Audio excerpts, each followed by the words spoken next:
Bar Association calls for Prime Minister to withdraw deportation statement about a sitting judge over lenient sentences. The Prime Minister responds with a rebuke.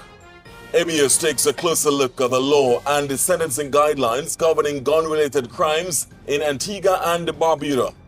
Man who accidentally shot himself with a modified firearm pleads guilty to unlawfully manufacturing and possessing the weapon and ammunition. And Antigua Cuba Friendship Association donates over $30,000 to assist the beleaguered Caribbean nation as pressure continues to mount from Washington. Those are the major stories this evening. The news in detail starts right now.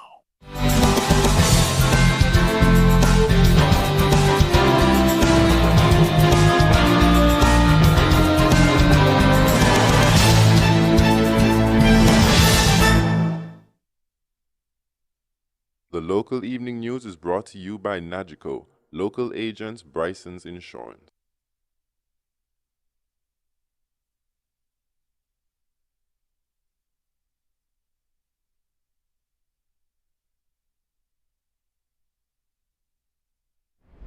The ABS Evening News Wednesday starts now. Good evening. My name is Garfield Burford. A special welcome to those joining us online.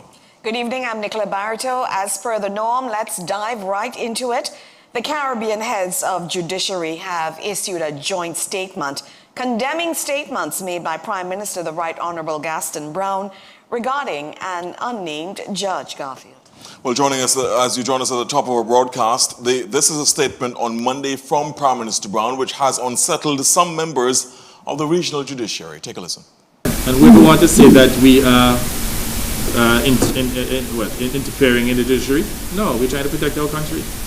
So this particular judge, who has a propensity to give criminals a break, brother man, if you can't follow the lead of the parliament to give longer sentences, leave our country voluntarily, otherwise they're going to deport you, make you persona non grata.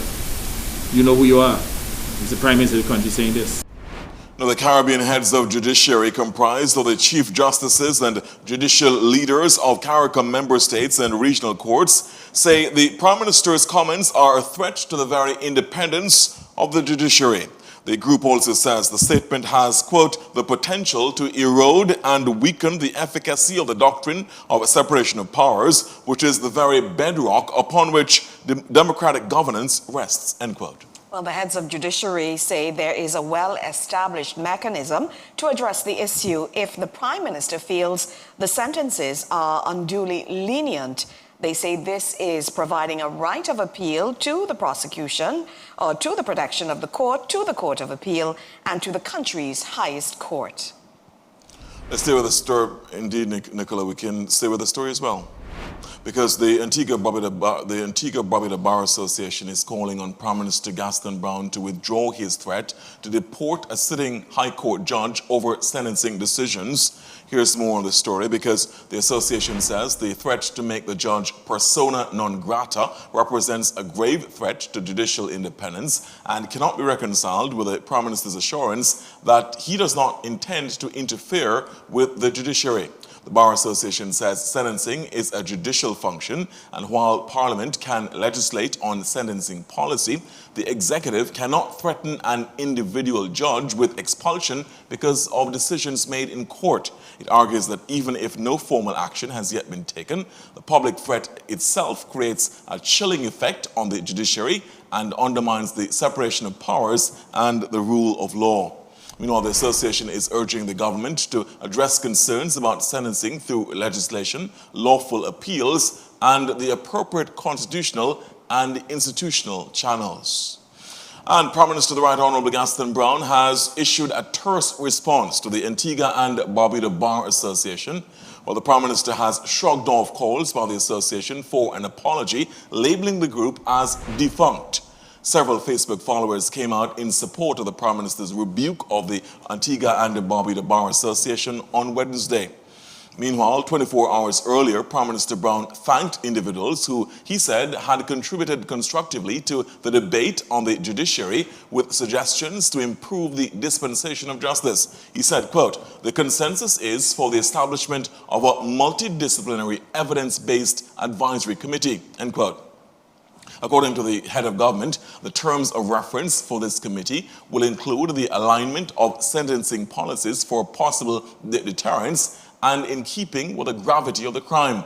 He also says such an advisory committee would devise strategies and programs to improve communication, cooperation, and coordination between the judiciary and other arms of government on criminal matters without prejudicing the independence of the court.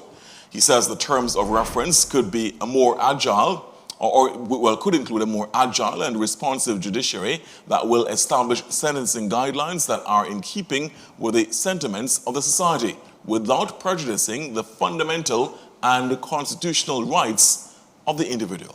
Nicola?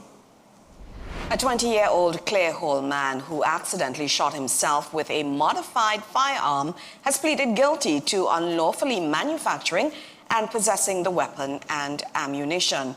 Sekani Isaac entered the guilty pleas when he returned to the St. John's Magistrates Court today. He has now been remanded to prison pending sentencing on August 26. Isaac appeared in court this morning with a visible blood-stained bandage on his left hand. He told the court the wound was still bleeding and Magistrate Emmanuel ordered that he receive medical attention. Police say a tip from medical personnel at Sir Lester Bird Medical Center emergency room last Saturday prompted a search of Isaac's Clearhole home later that evening. During the search, they uncovered the modified pipe gun with a spent round lodged in it under the western section of the house. 2 iron firearm frames, including one with a receiver, were also reportedly found inside the home. The firearm and other items were taken for forensic examination, with the weapon later examined at police headquarters. Isaac did not have a lawyer at the hearing, but his father addressed the court briefly on his behalf. And Nicola, we were, of course, focusing heavily on this issue of the judiciary, the branches of government, the separation of powers between the judiciary, the executive, and the legislature. And we're taking a closer look this evening at the hot-button issue of how gun-related crimes are handled in the courts, with a summary of what the law and the Eastern Caribbean sentencing guidelines have to say, Nicola. Well, when someone is charged in a case involving a gun, the word firearm alone does not tell you which court will hear the case, who can grant bail, or what sentence could follow. The exact charge matters, as Jamie J. Roche explains. The Firearms Act is the main law governing the possession, carrying, sale, and use of firearms and ammunition in Antigua and Barbuda. But not all firearm offenses are dealt with in the same way.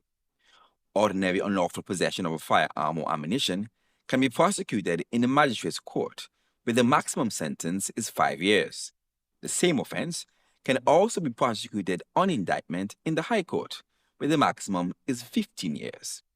Possession of a prohibited weapon can carry up to 25 years on indictment. But not every crime involving a gun is actually a Firearms Act offense. Shooting with intent, for example, is an offense under the Offenses Against the Person Act and carries a maximum of 15 years. Shooting or attempting to shoot with intent to murder is a different offense, carrying up to 35 years.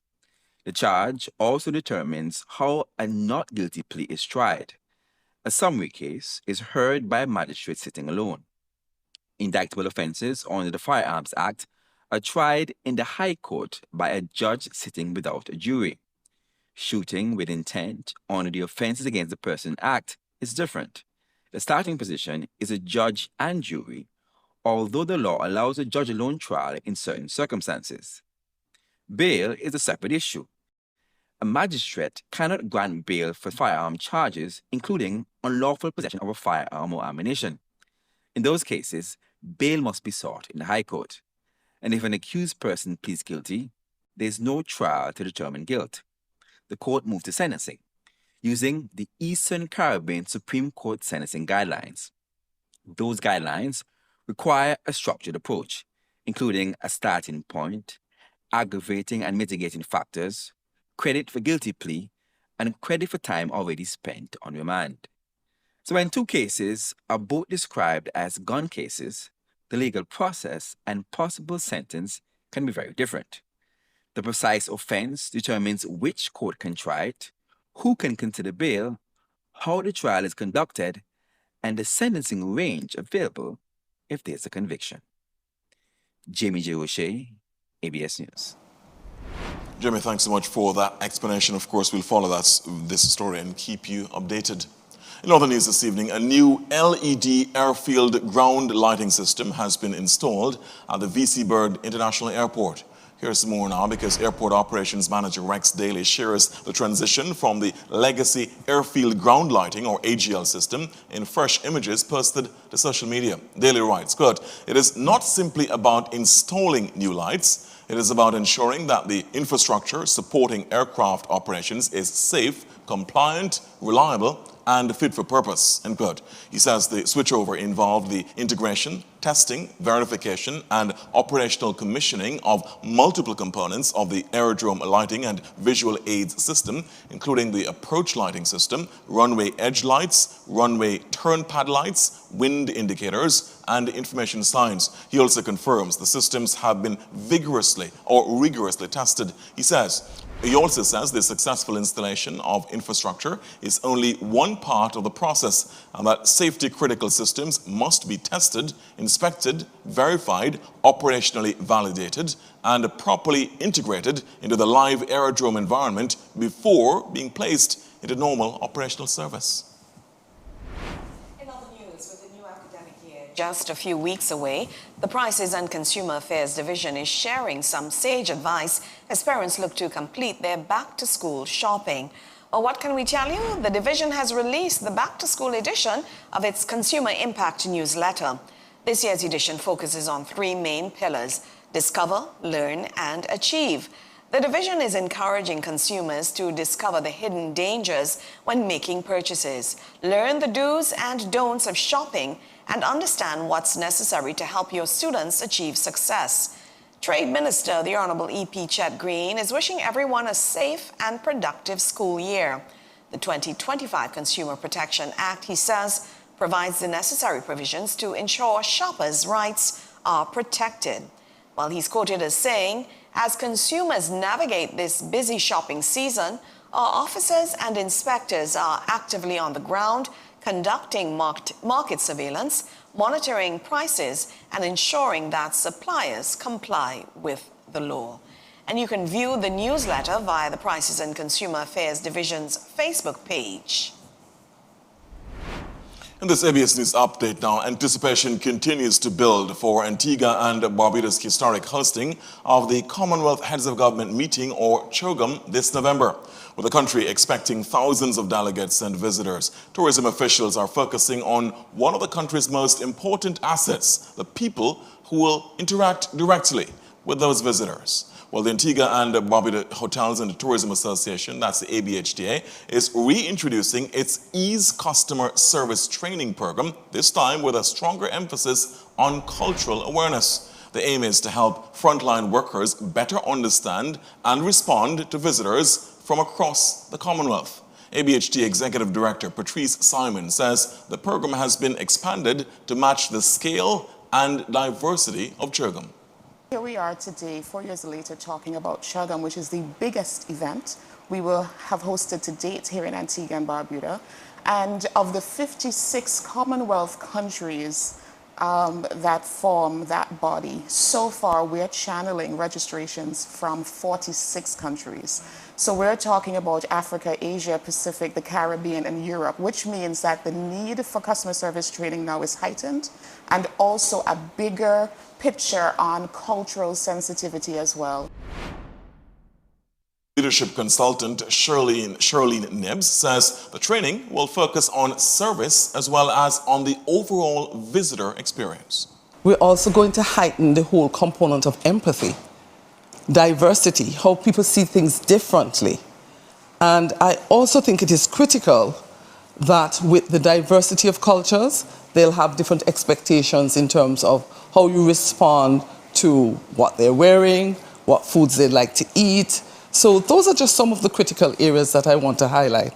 But listening skills and empathy and emotional intelligence, them coming together in a particular way, could take us to a better experience. In the meantime, Senior Foreign Service Officer Janelle Matthews says cultural awareness is particularly important for frontline workers because it can help prevent misunderstandings as well as improve communication and promote inclusivity. It aids communication. It eliminates misunderstandings, wires being crossed in terms of the message that is being conveyed. It allows for inclusivity, and that is very, very important. We have our brothers and sisters across the Commonwealth coming to Antigua and Barbuda, and it is our hope that they will feel at home and that we'll be able to deliver excellent product. Consist of 3 hours of training each day. The first training sessions are scheduled to begin on the 7th of September. Registration closes on August 28. Antigua and Barbuda may soon have a new creative ambassador. International fashion model Samori Christopher expressed his interest for the post during a courtesy call to Creative Industries Minister, the Honorable Dwayne George, on Tuesday. Minister George, while commending Christopher for his accomplishments so far, says the request would need to be discussed at cabinet level before the final decision can be made. He's quoted as saying, anyone who wishes to use their work and platform to promote Antigua and Barbuda is an ambassador in their own right, end quote. Well, Christopher, who is now domiciled in New York, was raised in Antigua and Barbuda. He has walked New York Fashion Week runways for several international brands. He returned to Antigua briefly to participate in this year's Carnival celebrations. Now, this developing story that we've been tracking for months, an Antigua and Barbuda flagged tanker is at the center of a $26.5 million maritime dispute settled by a Chinese court following a collision near the Strait of Hormuz, which has been dominating the headlines for the past few months. The two tankers collided in June of last year in the Gulf of Oman, near the Strait of Hormuz, one of the world's most important shipping routes. Here's more now, because the Adeline, a 23-year-old vessel flying the Antigua and Barbuda flag, caught fire after that collision, forcing the evacuation of its crew members. Well, the front Eagle, registered in Liberia, was carrying about 2 million barrels of Iraqi crude oil. Well, the legal dispute that followed was ultimately taken to China. More now, because while the front Eagle was undergoing repairs in Shenzhen, the owner of the Adeline asked China's Guangzhou Maritime Court to arrest the vessel or to seize it. Well, both sides agreed to have the Chinese court hear the case and apply Chinese law. With no official investigation or final findings on the collision, the court brought in maritime experts to reconstruct what happened and determine responsibility. After several pre-trial meetings and a public hearing, the parties reached a settlement. The court then oversaw distribution of the liability fund. Well, of course, we'll keep across the story as well and keep you updated in relation to that ongoing matter. In other news now, the Antigua-Cuba Friendship Association has made a significant donation towards easing some of the pressures being faced by residents of Cuba amidst a long-standing U.S. trade embargo. ABS's Rakib Aparicio has the story. The Antigua-Cuba Friendship Association has donated $33,600.40 in aid of the Republic of Cuba. The donation follows months of appealing for financial support as the U.S. continues to tighten economic pressures on Cuba. Power outages due to ongoing fuel shortages continue to plague the country. Just this month alone, Cuba experienced 2 nationwide blackouts. Concerns over food security and ready access to medication have also grown. Cuban Ambassador to Antigua and Barbuda, His Excellency Sergio Martinez Gonzalez, says the donation will go towards supporting healthcare in Cuba, primarily to purchase medication and supplies for children experiencing chronic illnesses and in need of essential and urgent treatment. Cuban families are forced to confront serious limitations of all kinds, including access to medicines and other daily necessities as a consequence of the intensified genocidal blockade imposed by the United States government. This gesture of support exemplified the purest human sentiments and values of friendships. Some 15 people donated to the cause throughout the year. Member of the Antigua-Cuba Friendship Association, Dr. Radcliffe Robbins, says the donation is a show of solidarity with the Cuban people. With a brother and a sister, Cuba, who has never flinched once in its support for the people of Antigua and Barbuda. And when the chips are down, who are your friends? The U.S. State Department says the comprehensive trade embargo on the Republic of Cuba began in 1962, quote, in response to certain actions taken by the Cuban government, end quote. Referencing the impact Cuba's advancements in medicine have had on healthcare, particularly in the Caribbean region, Dr. Robbins is calling for the entire region to show its support for Cuba. If a country like Cuba, under hardship and blockade, can create and train and establish here in the English-speaking Caribbean over 600 doctors, not looking at other medical professions, over 600, what wouldn't they be able to do in the freedom of their sovereignty? Rakib Aparicio reporting for ABS News. Thank you so much, Rakib. And people interested in making contributions or future donations are asked to contact Williams and Associates Dental, and that number is 734-9068. That's Williams and Associates Dental if you want to make a contribution, and the number is 734-9068. Conversation around men's mental and emotional well-being takes center stage today with a call for men to feel more comfortable expressing their emotions and seeking support when necessary. The Directorate of Gender Affairs, DOGA, hosted its Man in the Mirror Forum, creating a space for men to reflect on the pressures they face and expectations placed on them from a young age. And addressing that function today was the Minister of State in the Ministry of Social and Urban Transformation, Honorable Kiz Johnson. A phrase as old as time. Man up. Take it like a man. For generations, many boys have grown up hearing this. But the Man in the Mirror program challenges this narrative, encouraging men to look beyond traditional expectations of masculinity and recognize that vulnerability can also be a strength. Minister of State in the Ministry of Social and Urban Transformation, the Honorable Kiz Johnson, speaks frankly on the importance of creating safe spaces. You need spaces where you can speak honestly without being laughed at, dismissed, or told to man up. You need spaces where you do not always have to pretend that everything is all right. You need spaces where someone asks, "How are you really doing?" and remains long enough to hear the answer.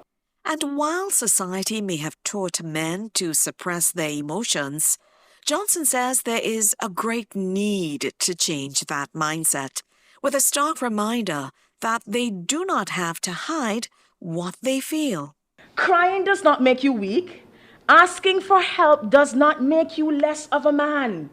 I have a gentleman always talking to me. I say, go and see a counselor. Taller man me be. I'm some there for a different kind of man. But he's going through. Speaking to a counselor does not make you crazy.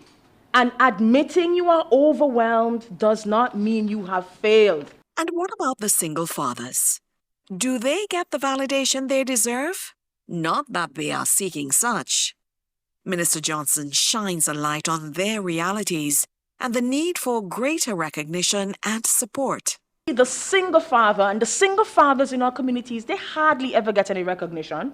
But there are single fathers who wake up every day, iron the school uniforms, comb the daughters' hair, prepares breakfast, packs the lunches, and gets the children to school before going to work. I see the father sitting at a kitchen table late at night trying to decide which bill he can pay this week and which one will have to wait. The message from the reflection is clear. It requires encouraging men to talk, to feel, to ask for help, and when necessary, to cry. Nicola Barreto, ABS News. Thought-provoking indeed. Meanwhile, Executive Director of the Directorate of Gender Affairs, Jamie Saunders, says in addition to creating safe spaces where men feel comfortable enough to speak openly, reflect, and support each other. At its core, the Man in the Mirror initiative is about people. The Man in the Mirror Forum forms part of the Directorate's Men's Critical Issues series under its masculinity portfolio, specifically tackling violence, mental wellness, stigma, and other critical issues affecting men and boys. Take a look. Executive Director of the Directorate of Gender Affairs, Jamie Saunders, says one of the most damaging misconceptions surrounding masculinity is that men are made of steel, and vulnerability is like its kryptonite. On the point of vulnerability, there's often many preconceived notions and stereotypes that from the time we're born, from the time we come out of our mothers, because we are a man, we are not vulnerable. There's no vulnerability, there's no weakness, we are indestructible.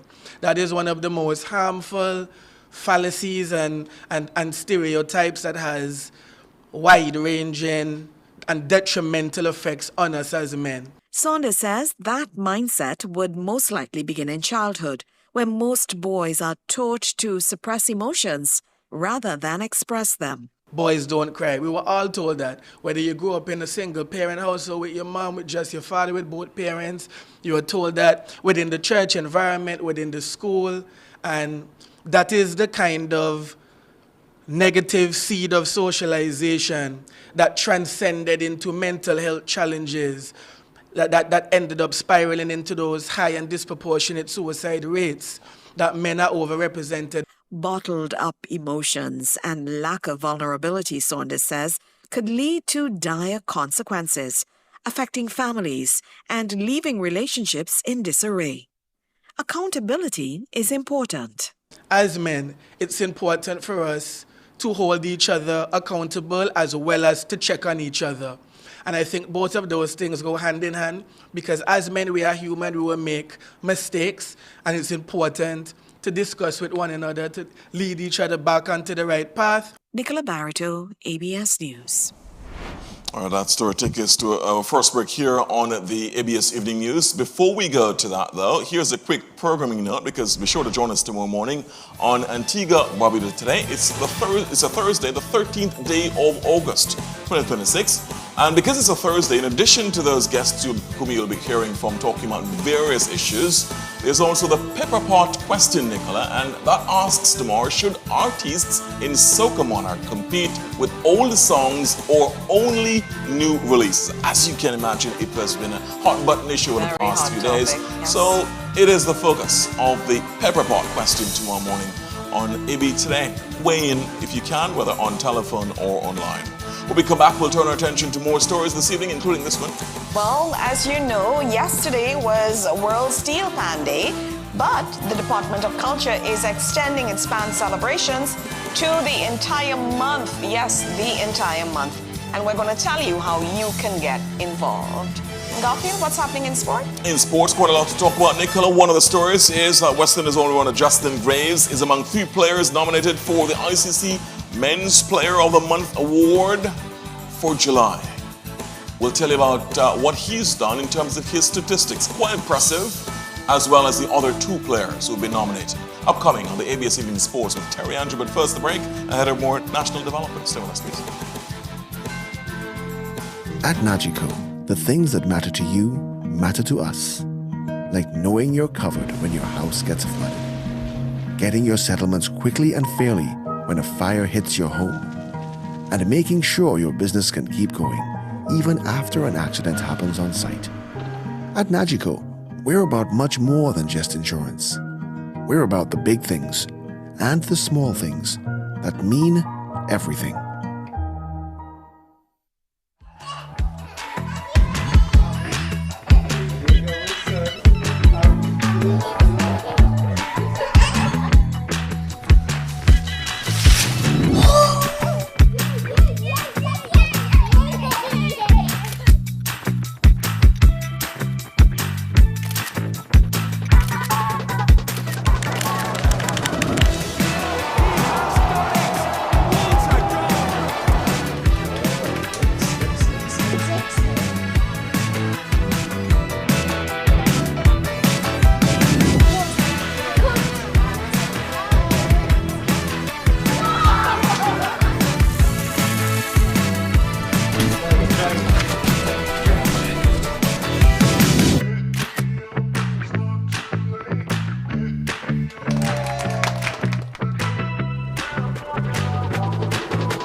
On your mark. For the mornings you were up before the sun. Get set. For the nights you stayed longer than everyone else. And for the moments you pushed yourself beyond what you thought was possible. ECAP is here with you to help you cross the finish line. Introducing the ECAP Game Changers Scholarship, a one-time grant of 25,000 Eastern Caribbean dollars for one exceptional student athlete in track and field, football, or swimming who has received a partial scholarship to study abroad. If you are a resident of Antigua and Barbuda, aged 14 to 21, and entering your first year of study, this is your moment. Get recommended by your coach, write your 500-word essay, and apply today. Visit ecabank.com or email gamechangers@ecabank.com for more information. Applications close August 21st, 2026. The Eastern Caribbean Amalgamated Bank. Our future, our bank.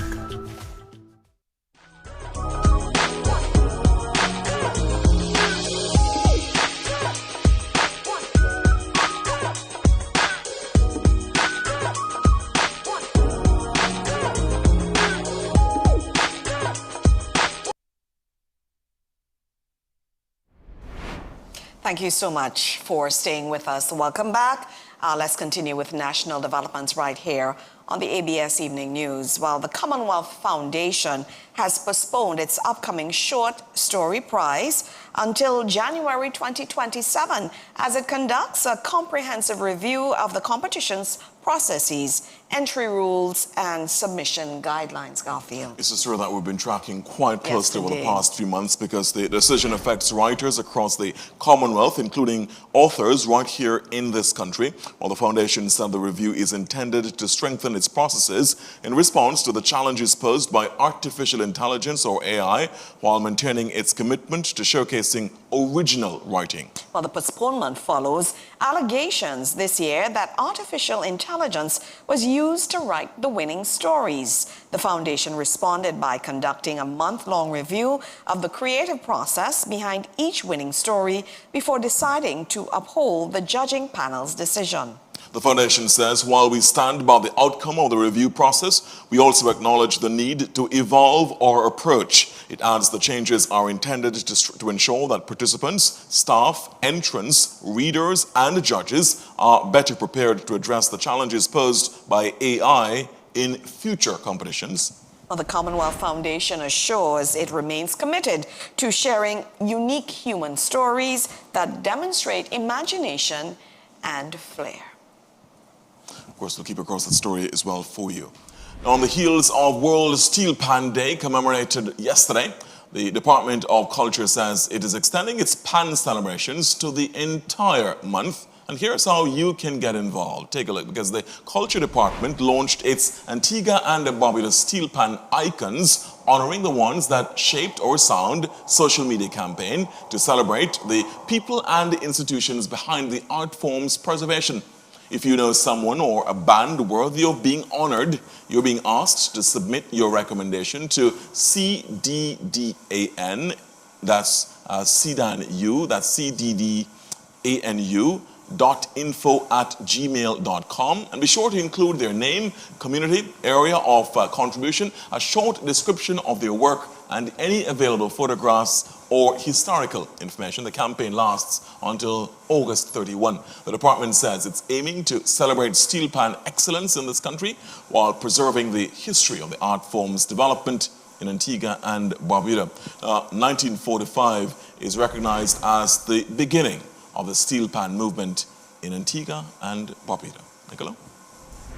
Antigua and Barbuda's cosplay convention, ANUCON, is now being considered a growing contributor to the meetings, incentives, conferences, and exhibitions. That's the MICE market.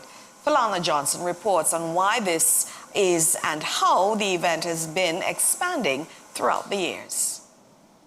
This Saturday at the Johnny St. Louis building will be Antigua and Barbuda's cosplay convention, ANUCON, which focuses on pageantry, costume building, and a cultural exchange. The creator and chairman of ANUCON, Dwayne Riley, says the event is a growing market. So the first year we had a little over 100, the second year over 200, and we just grew. And last year we had in excess of 500 attendees last year. Riley says, contrary to what people in the Caribbean may think, it is a very big business. Majority of the community are actually high-aged. We have doctors, we have lawyers, we have senators, we have people from all demographic.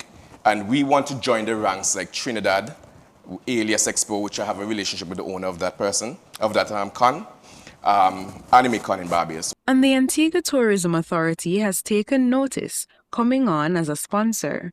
The event organizers say this is because it aligns with the country's desire to have a strong meetings, incentives, conferences, and exhibitions MICE markets. This too is a convention because it represents a group of persons coming together to stage an event. And when we say con, again, it's convention, which means on the day of, it is not just cosplaying, it is not just games. We have a number of panel discussions, we have a number of vendors, there's so much interaction, and it is for everyone. This year's edition will feature an international cosplay star, Tropic Fox, who will be the special guest judge for the annual cosplay masquerade competition. The hosts add they are aiming for over 1,000 guests this year. Falana Johnson, ABS News. All right, Falana, thanks. And of course, that's sort of taking us to another break here. But just before we go, here's a look at what's to come in the weather report and forecast. Bianca Best joins us, and Bianca will tell us what we can expect for the remainder of this evening into tonight for the weather and what we can look forward to over the next few days. Plus, we're tracking what's happening in the Eastern Atlantic. Right, Bianca, good evening to you. Good evening, Bianca. Good evening to you, Garfield. Good evening, Nicola. And good evening to everyone tuning in tonight.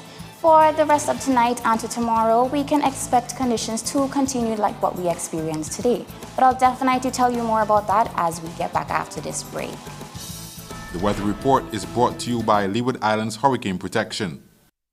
When the skies are clear and the winds are calm, we often forget how unpredictable Mother Nature can be. But when a hurricane strikes, it's the strength of your home that matters most. Whether you are preparing for your first storm or looking to upgrade your current protection, Leeward Islands Hurricane Protection has got you covered. Our expert team handles everything from custom design to professional installation, ensuring your home is as strong as it is beautiful. Call today for a free consultation. Leeward Islands Hurricane Protection, built strong to weather any storm. Welcome back, everyone, and thank you for tuning in to tonight's presentation. So looking forward for what's going on in the tropical Atlantic, the NHC has upgraded that tropical wave that we have just east of us in the Eastern Caribbean to name it as AL92. Now, AL92 now has an 80% chance of formation into a tropical depression over the next 7 days. There is another tropical wave just further east into the central, more eastern Atlantic. That tropical wave only has about a 20% or a 40% chance of development over the next 7 days. Now, we do see T.S. Cristobal here in the northern Atlantic, but of course, as we can see, he is of no imminent threat to us here in the Eastern Caribbean. So taking a look at our satellite imagery, today we can see that we definitely had those patches of clouds just passing over us today, giving us just a bit of mixture of sunshine and cloudiness. We definitely see that there is this big plume of Saharan dust. I know everyone today definitely saw those conditions on the outsides today. We can expect that, continuing on. And if we look even further into the Atlantic, where we definitely had tropical wave that we now are tagging as AL92. It is in this area and going further east into the Atlantic. Here we have that other tropical wave that had that 40% chance of development in the next 7 days.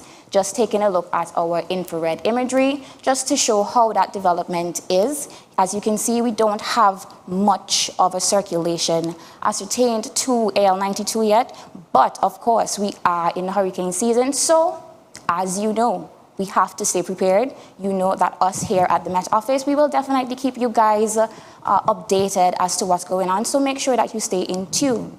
Now, going into conditions for tonight, expect a partly cloudy condition type of sky for tonight with a 40% chance of showers. Winds will be between 7 and 22 miles per hour, with overnight lows dipping to about 26 degrees Celsius. For tomorrow, we definitely are expecting those conditions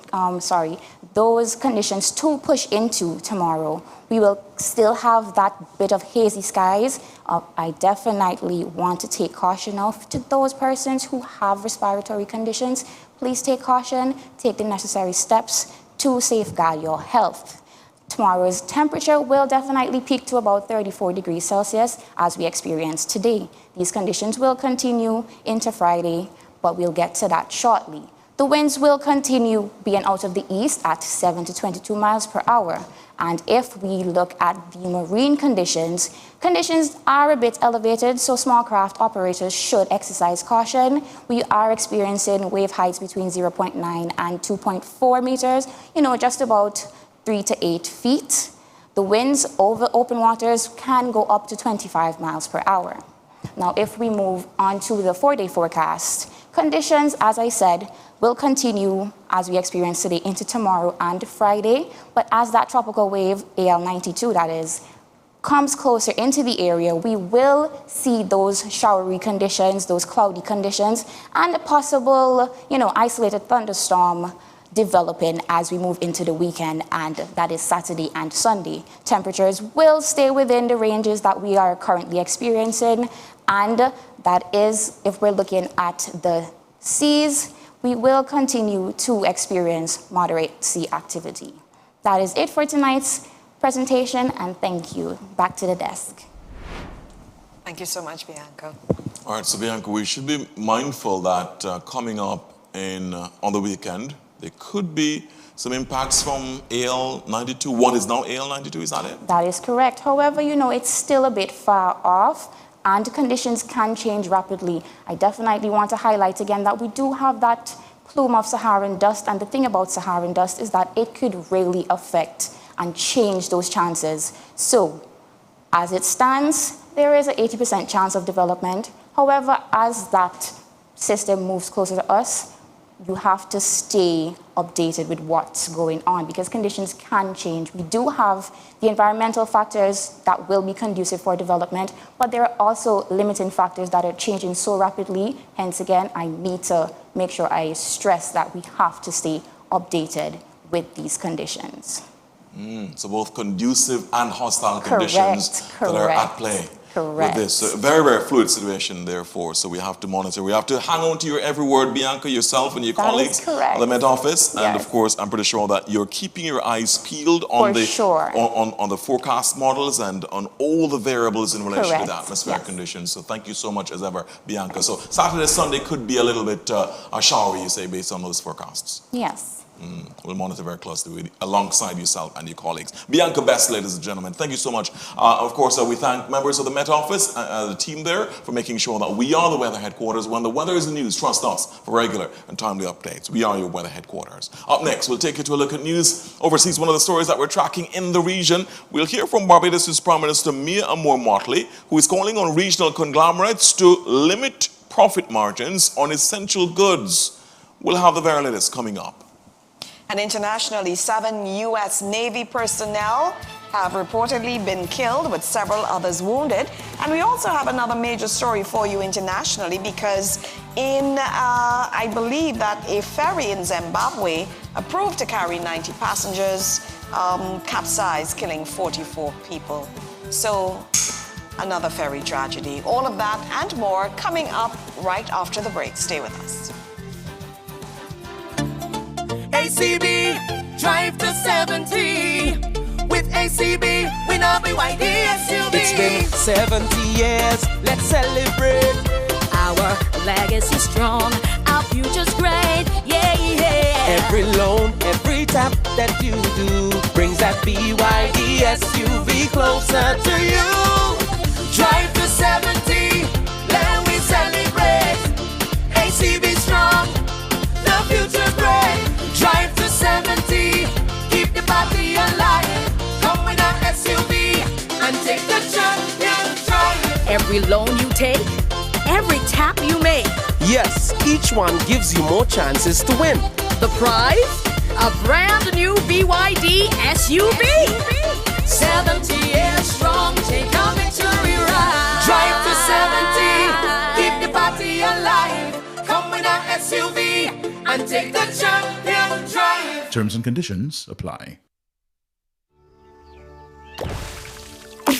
From the richness of the Caribbean soil,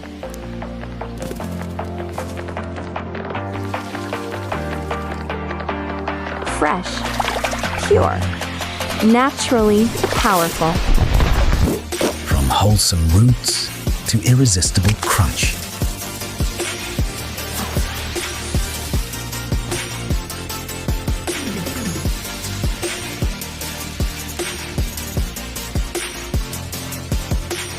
Made for your kitchen, your business, Your lifestyle. export quality, Caribbean grown.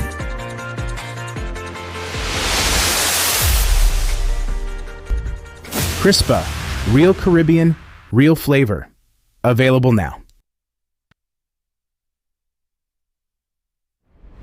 Welcome back. Regional developments now. Barbados Prime Minister Mia Mottley is calling on regional conglomerates to limit profit margins on essential goods and adopt the island's price compact as a model for helping Caribbean consumers cope with rising costs. Well, Mottley made the call on Monday night while addressing the opening of a $46 million Barbados Massey Stores branch at Worthing, where she renewed her appeal for businesses to accept lower margins on basic necessities. She previously raised the issue during a meeting with Caribbean private sector leaders in St. Lucia last month, arguing that major regional companies have a role to play in easing the cost of living pressures facing households. And the Bar Council of the Bar Association of Guyana has broken its silence amid mounting regional controversy surrounding the Caribbean Court of Justice as the CCJ issuing a firm statement condemning the unauthorized disclosure of confidential internal correspondence between judges while explicitly declining to comment on the substance of the internal dispute. We have more from HGP TV. The Bar Council of the Bar Association of Guyana has entered the growing controversy surrounding the Caribbean Court of Justice, condemning the unauthorized disclosure of internal correspondence among the court's judges while expressly refusing to pronounce on the substance of what was reportedly contained in those communications. The statement comes against the backdrop of reports of significant internal discord at the region's highest court, including allegations concerning the leadership and administrative style of the CCJ President, Justice Winston Anderson. But while those reported concerns have triggered questions about the internal governance of one of the Caribbean's most important judicial institutions, the Guyana Bar Council has chosen to focus its intervention squarely on how the correspondence was able to make its way into the public domain. According to the Council, internal correspondence and deliberations among judges are, and must remain, confidential. It warned that the disclosure of such material, irrespective of its contents, risks bringing the administration of justice into disrepute.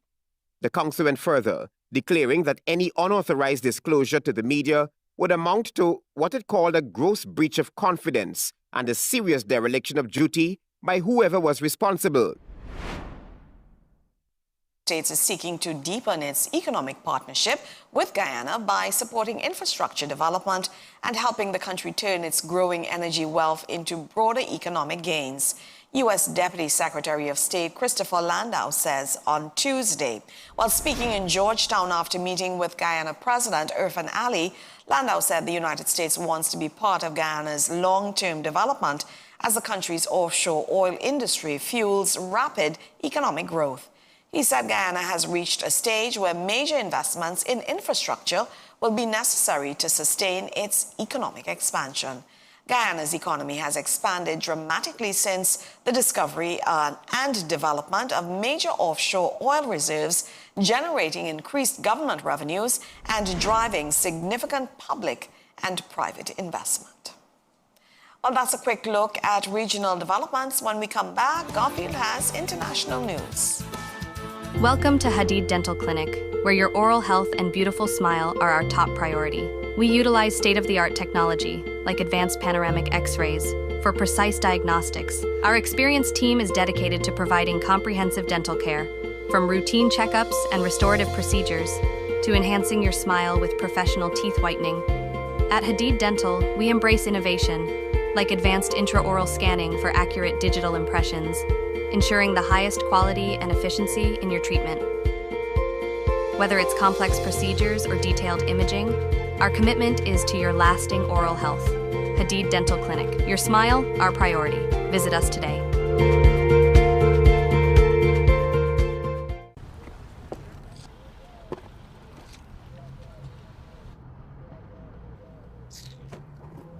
What happened? And I really wanted some pineapples, but it don't seem like if you all accept any card here. No, I don't. All right, next time. Wait, you know you can use ECAP Tap to Pay, right? Tap to what? Yeah, Tap to Pay. You have a phone, right? Yeah, you see your Android phone, your Android tablet, they can be your card machines. You don't need no big terminal. Seriously? Yeah, seriously. You can just call ECAP and they'll sort you out. Listen, I did it for my business and it was the best thing I've ever done. Thanks for the information. Yeah, no problem. Let me show you. With ECAP, your Android phone or tablet is your payment terminal. Call 480-6186 or email cardservices@ecabank.com to apply for our Tap to Pay feature. Tap to Pay.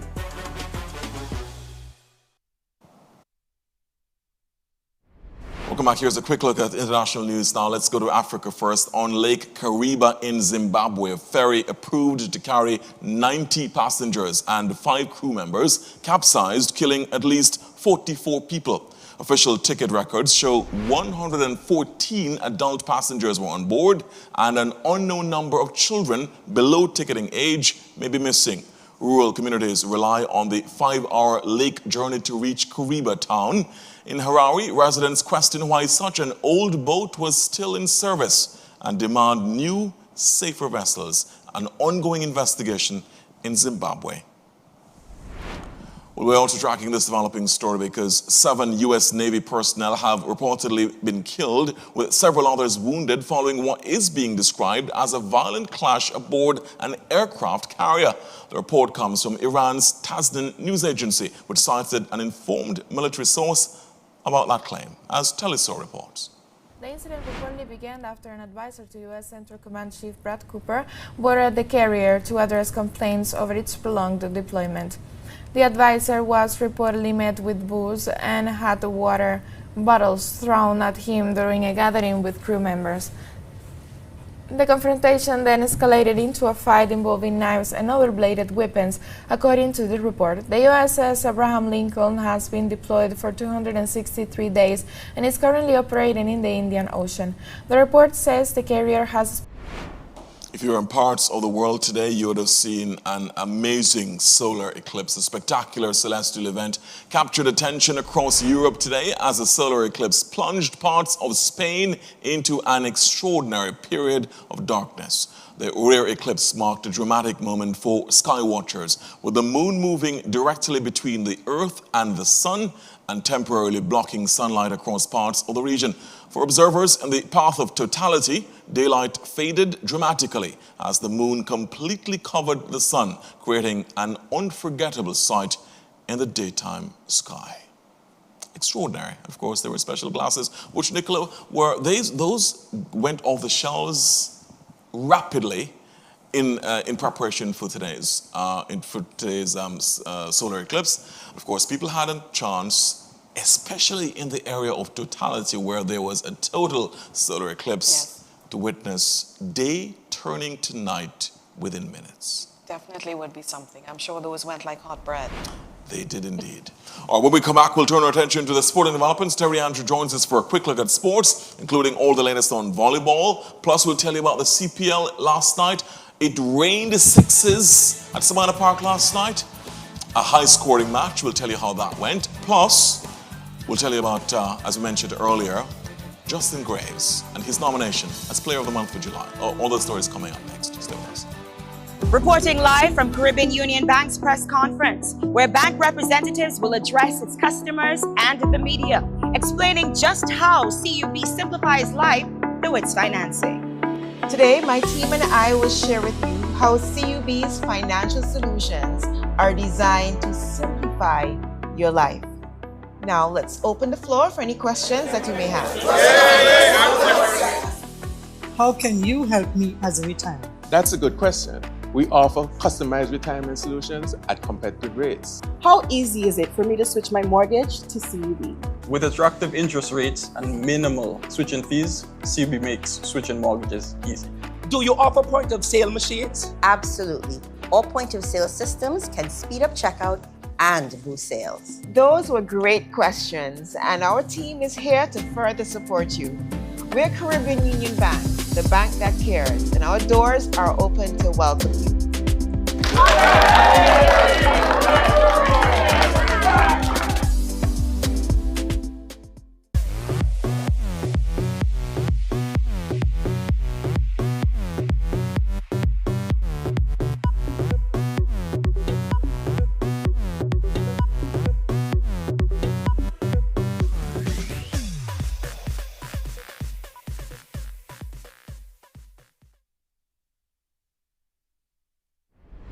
Good evening, I'm Terry Andrew with the sporting developments. A fifth set loss for defending champions Antigua and Barbuda men volleyballers, in contrast to the winning start by the women in the ECVA Senior Championship being played in the BVI. Here's more on the support.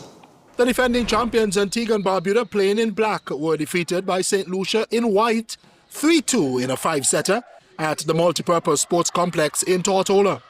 The cup holders went under 21-25 in the first set, then stormed back in the second, winning 25-23. With momentum in their favor, they were equally impressive in the third and prevailed in the set 25-21 to take a 2-1 lead in the match. But the Lucians took an early lead in the fourth and never looked back, winning 25-18 to force the fifth set. In the fifth, the keenly contested battle went in favor of the opposition, 15-10. The Antiguans will have to rebound quickly to face St. Vincent and the Grenadines at 11 a.m. on Thursday. Meanwhile, on the adjacent court, the women of Antigua and Barbuda, playing in black and yellow, were dominant over Grenada in predominantly red, winning in straight sets. The Antiguans overwhelmed the opposition 25-15 in the first, then continued success in the second, 25-18, before they sealed the straight sets victory 25-14. Antigua and Barbuda will face the home side, the British Virgin Islands, on Thursday. Terry Andrew, ABS Sports.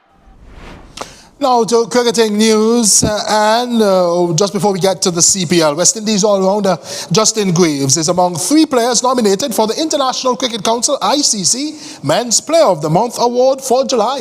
Here's more on the support. Graves has been shortlisted along with England's Harry Brook and Tanzid Hassan of Bangladesh. The 32-year-old Barbadian starred in Test series against Sri Lanka, which the Windies won 1-0. And drawn 2-match test against Pakistan and was named the player of the series on both occasions. Graves was at his brilliant best in the first test against Sri Lanka in Antigua, where he struck a superb 180 to help the West Indies build a strong response to Sri Lanka's total. He then returned to deliver a sensational performance at the end of the month, this time with the ball against Pakistan in Trinidad, claiming 5 for 27 in the first innings before returning figures of 2 for 12 in the second to help West Indies secure victory in the opening test.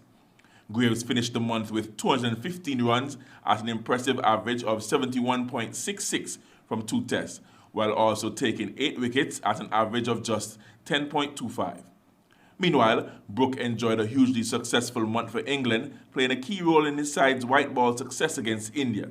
He accumulated 229 runs across 5 T20 internationals at an outstanding average of 114.50. Hassan emerged as one of Bangladesh's most consistent batters during their white ball series against Zimbabwe, finishing July as the leading run scorer across both formats. Chief Sergeant, ABS Sports. Now news from the CPL, the Caribbean Premier League, in the match ongoing as we speak over in St. Lucia. The Kings won the toss and selected to bat. They are 93 for 2 in the 11th over. So the Kings batting first at home, playing against the St. Kitts Nevis Patriots. They are 93 for 2 in the 11th over. Now 24 hours earlier, the Barbados Tridents survived an Andre Russell-inspired fight back to win their first game of the 2026 Republic Bank Caribbean Premier League CPL by 5 runs against Jamaica Kingsmen at Sabina Park last night. The Kingsmen, chasing 207 for victory, were off to a dreadful start, losing 3 wickets in the first 2 overs, leaving the home side at 12 for 3. I think we have some pictures that we can show you. Captain Rovman Powell breathed some life into the Sabina Park crowd with a quick-fire 38 of 24 balls before being dismissed by Gudakesh Moti.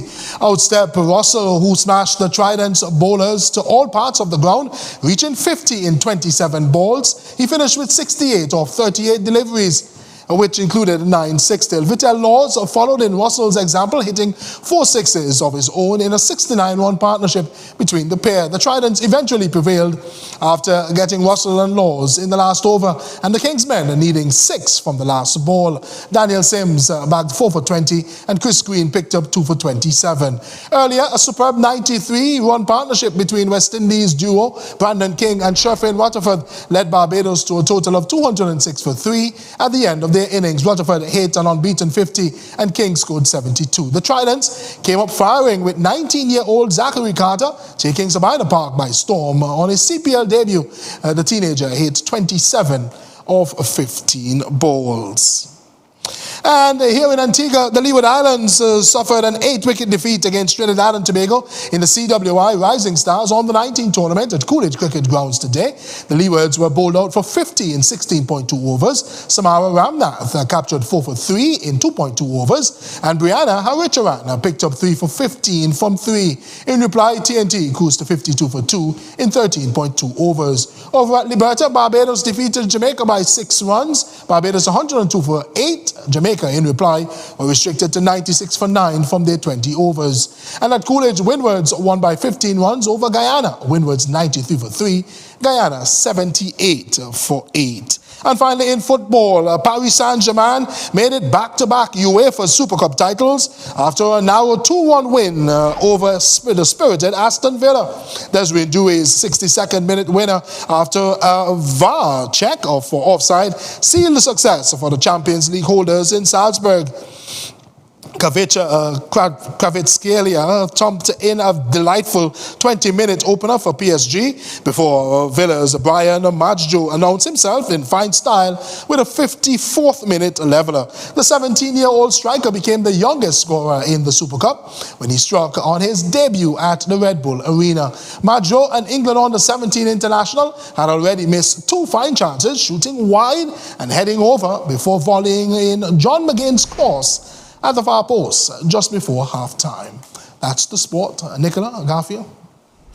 Thank you, Terry. Really appreciate it, Terry. Just before we go, Prime Minister, the Right Honourable Gaston Brown, responding to the Caribbean heads of judiciary. The Prime Minister says, I will respond tomorrow to your statement. I hope it will awaken you from your slumber and that there will be more efficacious management of the judiciary to ensure better dispensation of justice in the Caribbean.